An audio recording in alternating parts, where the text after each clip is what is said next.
Hey, hello everyone. Once again, welcome back to my channel Bright Crafting World. So students, I hope कि आप सभी लोग ठीक होंगे। और आज हमारा summer vacation special board classes का डे 3 है, यानी कि आज हम चैप्टर 3 के बारे में समझेंगे। चैप्टर 3 का नाम है बच्चों की शारीरिक, सामाजिक और संवेगात्मक आवश्यकताएं। तो वीडियो शुरू करने से पहले अगर आपने मेरे चैनल को लाइक, सब्सक्राइब और शेयर नहीं किया है तो ज़रूर कर दीजिएगा, जिससे मेरी सारी नोटिफिकेशन आप तक सबसे पहले पहुँच सके। तो चलिए वीडियो स्टार्ट करते हैं।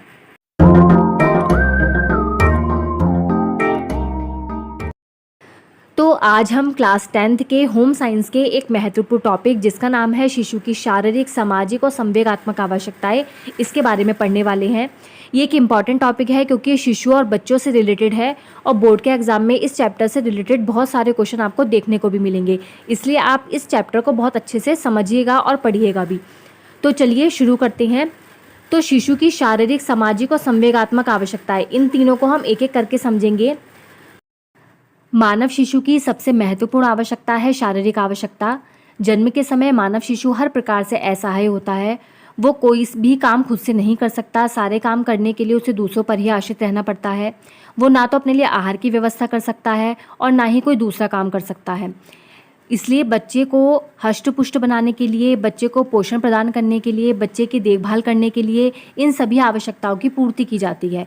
बच्चों की शारीरिक आवश्यकताओं में कौन कौन से पॉइंट्स आते हैं, जैसे समुचित आहार की व्यवस्था हो गई है, उसके बाद विश्राम की आवश्यकता हो गई है, शारीरिक स्वच्छता की आवश्यकता, खेल कूद की आवश्यकता, वस्त्र वेशभूषा की आवश्यकता, रोग प्रतिरक्षण की आवश्यकता। तो ये सारी आवश्यकताएं शारीरिक आवश्यकताओं के अंतर्गत आती हैं। तो चलिए इसको हेडिंग वाइज समझ लेते हैं। देखिए, शारीरिक आवश्यकता में सबसे पहला पॉइंट है समुचित आहार एवं पोषण की आवश्यकता। हम सभी जानते हैं कि आहार की आवश्यकता भूख के रूप में प्रकट होती है।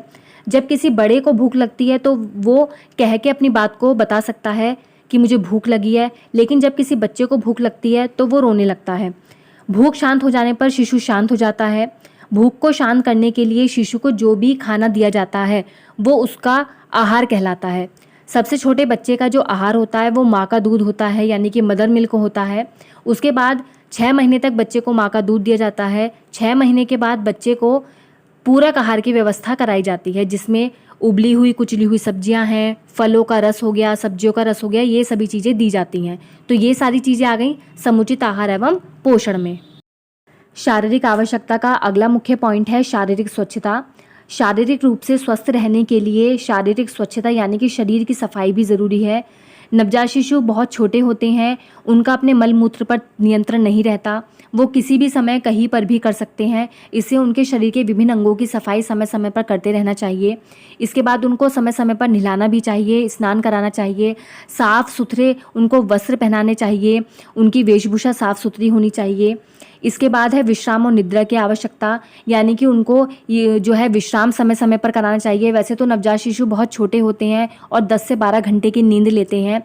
सोने से हमारा स्नायु तंत्र, हमारा दिमाग बहुत मजबूत बनता है, हमारा तनाव घटता है। इसलिए एक मनुष्य को, चाहे वो बच्चा हो चाहे बड़ा हो, उसको एक प्रॉपर नींद लेनी चाहिए, विश्राम करना चाहिए।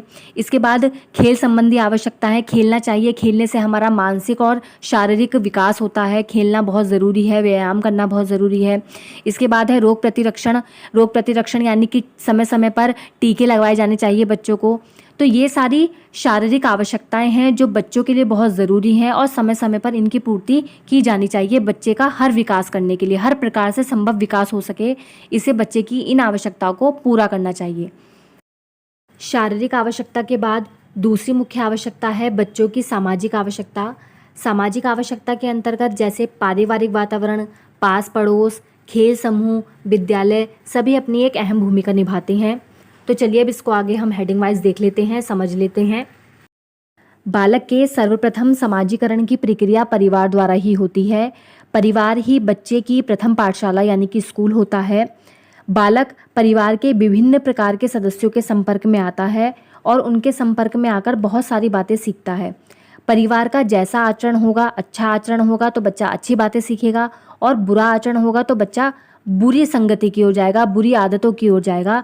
इसलिए परिवार ही बच्चे का आधार होता है, प्रथम समाज होता है। इसलिए बच्चे को परिवार द्वारा अच्छी बातें सिखाई जानी चाहिए। दूसरी मुख्य सामाजिक आवश्यकता है खेल समूह। बालक के समाजीकरण अर्थात सामाजिक विकास की एक महत्वपूर्ण संस्था खेल समूह है। बच्चे खेल के माध्यम से सहयोग, त्याग, अनुकूलन, बहुत सारे गुणों को अर्जित करते हैं, बहुत सारे गुण सीखते हैं। इसलिए खेल समूह बच्चे के विकास में काफ़ी महत्वपूर्ण है।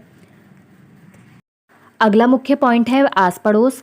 जब बच्चा थोड़ा बड़ा हो जाता है तो वो अपने पड़ोसियों के संपर्क में आने लगता है। पड़ोसियों के संपर्क में आकर उसका जो सामाजिक दायरा है उसका क्षेत्र बढ़ जाता है। पड़ोसियों के संपर्क में आकर वो बहुत सारी बातों को सीखता है, समझता है। इसलिए सामाजिक विकास के लिए पड़ोसियों की अहम भूमिका भी होती है। इसके बाद सामाजिक विकास के लिए, सामाजिक आवश्यकता के लिए अगला सबसे महत्वपूर्ण पॉइंट है विद्यालय यानी कि स्कूल। अब बच्चा क्या करता है, परिवार से आगे निकला तो अपने आस पड़ोस में गया, आस पड़ोस से आगे निकला तो अब कहाँ जाएगा, विद्यालय में जाएगा यानी कि स्कूल में जाएगा। वहाँ पर अपने टीचर्स से, वहाँ पर जो उसके फ्रेंड्स बनेंगे उनसे बहुत सारी बातों को क्या करेगा, सीखेगा, समझेगा, उनके व्यवहार में आएगा।